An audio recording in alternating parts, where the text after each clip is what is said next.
Hello everyone, my name is Tabby and welcome back to my channel Keeping Tabs, where today I'm going to be talking to you guys about my thoughts on A Court of Frost and Starlight by Sarah J. Maas. The book we've all been waiting for and so many were let down. I wasn't though. I liked this, so this is going to be a positive review in case you were wondering. But there's lots of negative ones if that's what you're looking for. There's plenty. I haven't even seen one positive. Maybe one, maybe two. But there's definitely more negative. So much more. Anyway, this is a novella. I repeat, this is a novella. It's not a book. It's not the fourth book. Many readers were confused. They were expecting the fourth book and they thought it was the fourth book. I don't know why they thought that, because every time I read any kind of news about this book before its release, it always said novella. It always said, this is not a book, this is a novella. So I don't know why they were confused, but that's very unfortunate. I mean, I would be so let down if I was expecting a full-length novel with like a plot and stuff, and I got this. So I understand their disappointment, but also, how did you get that mixed up?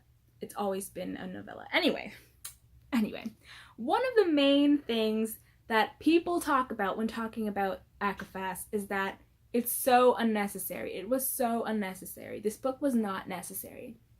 And what I have to say to that is, it's a novella. I don't know one single novella that is necessary. I mean, honestly, I don't. If we look at the Bane Chronicles and Tales of Shadowhunter Academy from the Mortal Instruments Shadowhunter series, those books are not necessary. They do add to the story. They are fun sometimes. Well, I mean, I didn't really like them, but anyways, point is, they're not necessary. You don't need to read them. They're not necessary. Stars Above, Fairest from the Luna Chronicles, both novellas, not necessary. I didn't read them. They're not necessary. What's up, some other novellas? That one from the Grishaverse, not necessary. There's just so many. You get the point. Novellas aren't necessary. They're fun little side stories. Sometimes there's a plot, sometimes there's not. Either way, they're not necessary. So the fact that people were saying that, I was just like, well, it's a novella, so I mean, I don't know what they were expecting. They were expecting a book, and I'm really sorry that they were expecting a book. That sucks. Anyways, this is not necessary. That is true, because it's a novella. They've also been saying nothing happens, which I guess is true. Maybe they were expecting something that was like The Assassin's Blade, which is Sarah J. Maas's previous novella. But I feel like Assassin's Blade is the most un-novella-ish novella ever, because it's like a sequence and it's like this long, and of course I guess the chapters are like cut up, but still, that's kind of like a book. I mean, I consider it a book, an unnecessary book that you don't need to read, but you still get so much more out of it if you read it. That's what people were probably expecting, and they were let down because this novella just does not match the Assassin's Blade novella. Not that I've read it, but from what I've gathered, that's what I'm feeling. So yeah, nothing happens, I guess, but lots of things are talked about, and there are like some clues and hints as to what the other books are going to be about. I am very glad that I read this. It was very helpful for me, because before reading this, I thought that Elaine was the most useless, stupid, dry, most boring character in the history of characters, and I was like, why is she here? What is the point? She can die and I wouldn't even notice. That's how much I didn't like her. In this book, she starts to, talk and have thoughts and ideas and even emotions. She's like annoyed, she's a little angry, she's happy, she's kind. She's all of the old Nesta. She's all of the old Elaine, characteristics from like ACOTAR, but even back then I was still like, you're so dumb. This time, I don't know, I'm seeing some point to her, I'm seeing some point to Elaine, and I like it. I like Elaine. So I'm glad that I read this for that purpose, so that I'm not like totally unimpressed with her going into the later books. What else happens, you ask? Well, we get some insight into what is happening with the Illyrian soldiers in the Illyrian camps, because there is like a civil war / little rebellion rising amongst the Illyrian warriors, and because Castian is the leader or the general of the Illyrians, it falls to him to kind of sort that out. And it's mainly because he wants to start training the women to fight, and people are like, nah, bro, nah.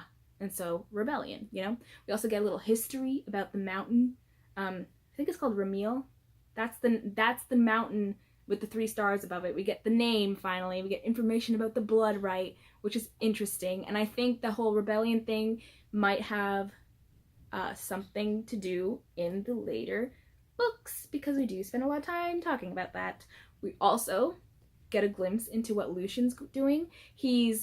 Oh, did I mention this is going to be spoilers? It's a little late, but spoilers. We get a little glimpse into Lucian and what's going on with him. He is currently living with the bird queen Vasa. Vasa? I think it's Vasa. And why am I forgetting names? Jurian. He's living with them. He is just the besties with them now. And they have called themselves, I forgot. Something along the lines as the Outcasts, or they have a little name for their little clique.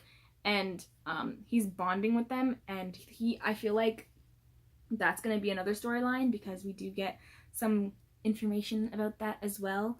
And we also get some information about Amren. Her father, his name is, I forget, because Eris is the autumn guy. Karis. Karis and Eris? Does that make any sense? Kier. It's Kier. It's Kier. Her father now has full access to Velaris, and she's like, I don't really like that. And so Rhys offered her a job to go over to the continent and, like, for someone who liked this book, I don't really remember a lot of what happened, but she is offered the job to go over to the continent and act as like an emissary to make sure all the courts are on the same side, because now that the wall's gone and humans can go back and forth and all that stuff, she wants to make sure that people aren't killing people and all that stuff. That's what Rhysand wants her to go over there for. And she looks at it as running away, and she doesn't want Kier to think that she's running away from him, or else he'll feel like he won and she lost and all that stuff. But by the end of the book, she decides she's going to go to the continent. So that could be something that happens in the books, the later books. We also have Nesta, who's struggling through some PTSD and depression, and I'm really annoyed with the cast of characters, the way they're treating her, because when this was Feyre, they were all like, oh, Feyre, oh, take your time, oh. But with Nesta, they're just not nice to her, and it's so annoying. I get she wasn't easy to get along with even before all this, but now she has nobody, like not even Elaine. Elaine is with the other guys. She's with Feyre and Rhys and all of them, and Nesta's just alone, and I feel so bad for her. And she's got all of this power, so much power that we didn't even get to see, but we heard a lot about it in Akabor. Oh, she's so powerful, but we didn't get to see it yet. So I think that has a lot to do with what's going to happen in the next book, especially if Cassian has a storyline of his own. Obviously Nesta's going to be there, so yeah. What else?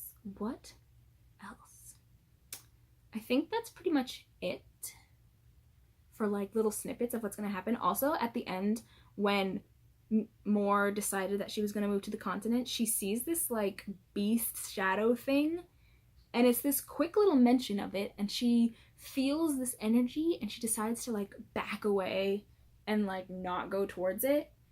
And I'm curious to know what that was. First I thought it was Briaxis or whatever that thing was, but I feel like we would have known if it was, like we would have gotten more information about it being him if it was him. But it's this shadowy thing, and I'm very curious, like, why would you throw that in? What's that about? We also get to see Tamlin, which is something I really wanted to see in this book, and it sucks. He is not doing great, and I enjoy Tamlin. I know, I'm horrible. I get it. But I like Tamlin. I like the drama he brings to the book. I love it. Every time he opens his mouth and digs his hole deeper, I'm like, keep talking. Keep talking. In Akabor, during the meeting with the High Lords, and he was throwing shade and talking so much trash about Feyre. I was eating it up. I loved it. And when Rhysand cut him off, I was like, why'd you do that? He was so funny. Anyways, I like Tamlin, and he is like, whew. He's not doing well. and he asked for forgiveness, kind of. He said, would you forgive me? Feyre, Rhys, he asked forgiveness for them. Not like asked for it, but was like saying, would you forgive me if I were to ask, or something like that. So he said something like that. He's so distraught. He kicked Lucien out.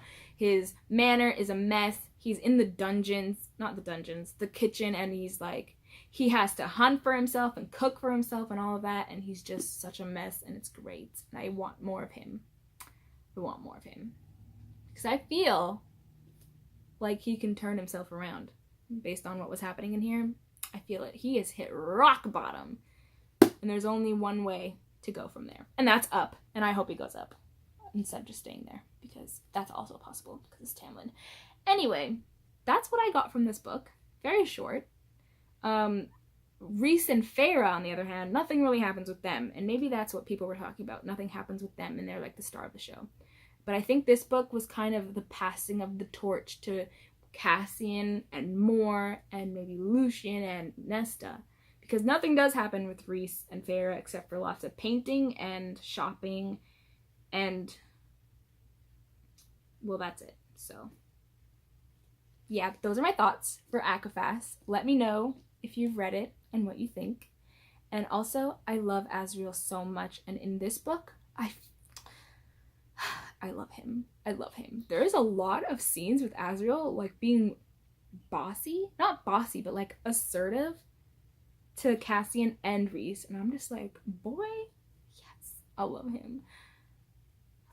Anyways, that's my thoughts. Those are my thoughts. Let me know what your thoughts were for ACOFAS. Are you excited for the next book? Oh, also, my copy came with, obviously, the artwork, but a sneak peek of the next book. So it came with, I guess, this would be the first chapter, I don't know. But it has the first chapter of the actual next 4th book.